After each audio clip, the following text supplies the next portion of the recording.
government accountable.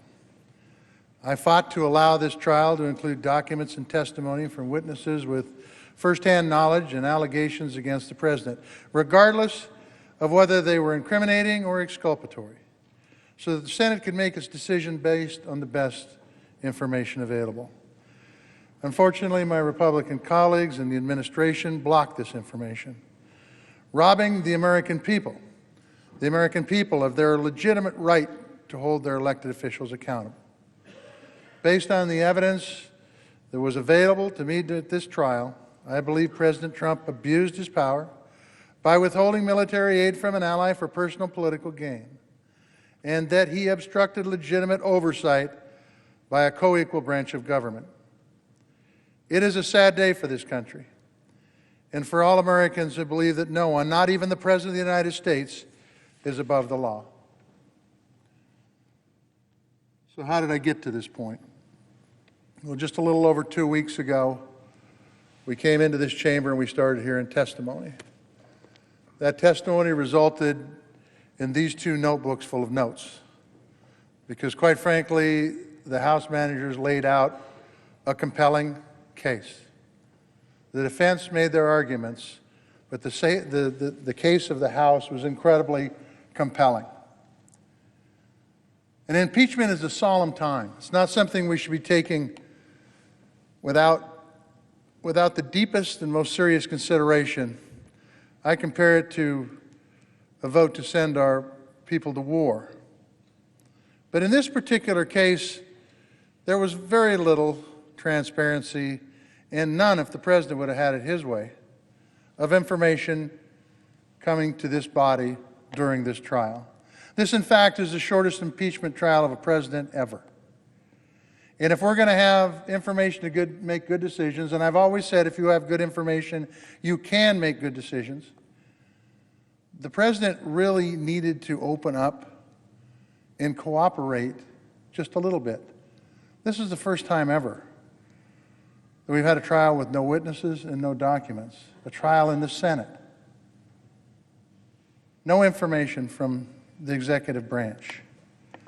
And I get it. I get executive privilege, and I think there are times when executive privilege has got to be used because the information is sensitive. But I've got to tell you, the Williams letter is a prime example. I went down to the SCIF, I read it. I've got to tell you something, if there's something in there that needs to be classified, you've got me. The information in that letter was information that I knew before I went in the SCIF. And it's the same with many of the emails, if not all of the emails, that the President has requested to be classified and kept away from this body and kept away from the press. And that's not the way this democracy should work.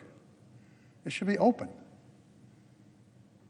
If things are done, the people should be allowed to know. Now, there are moments in time when documents have to be classified on sensitive information.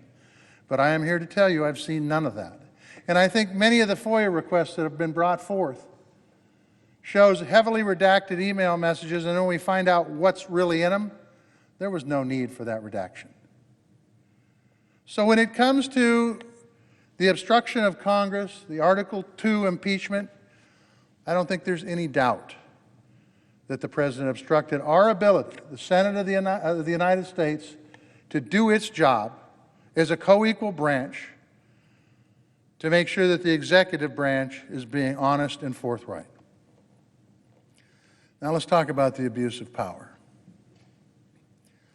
There's a lot of information that was brought forth during this trial about what the President did. It's been stated many times on this floor over the last nearly 3 weeks.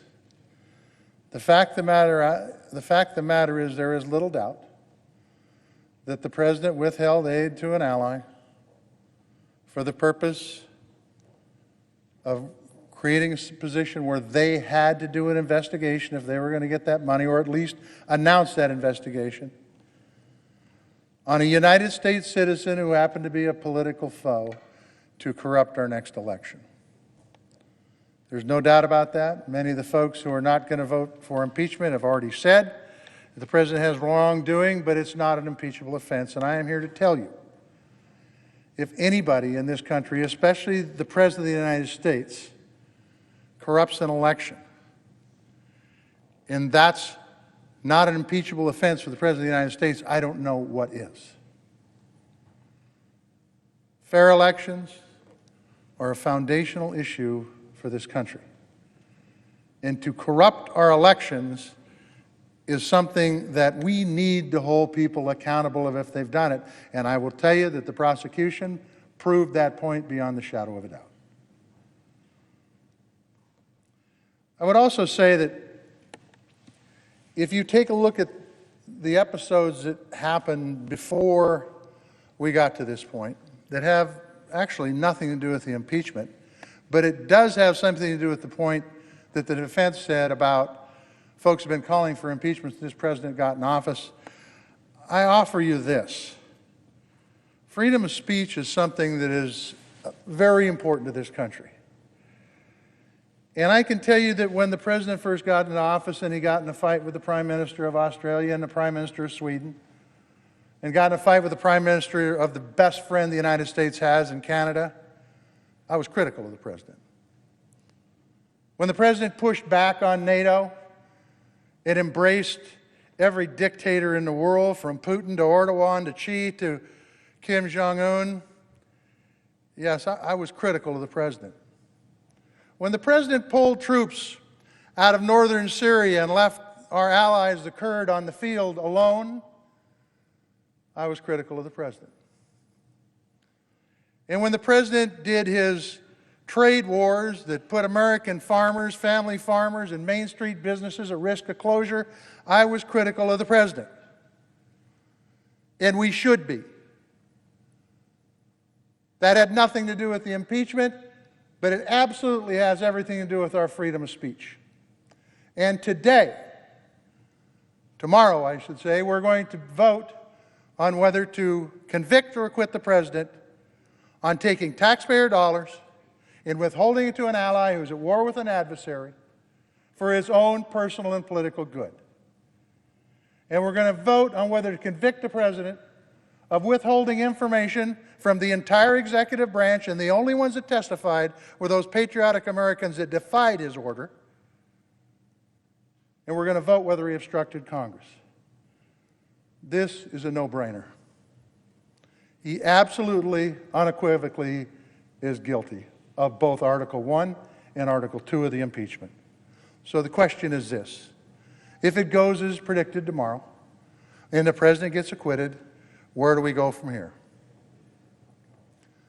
I am very concerned about where we go from here, because the next president will use this precedence to not give any information to a co-equal branch of government when we question them.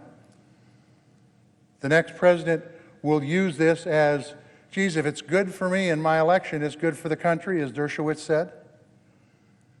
So Katie, bar the door.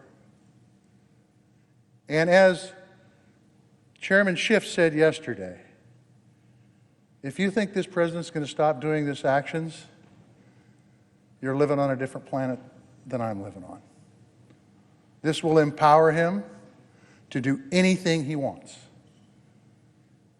And at some point in time, if we want to listen to what the framers said, at some point in time, we're going to have to do our constitutional duty. It doesn't appear we're going to do it this time. I yield the floor. Madam President. Senator from Maine.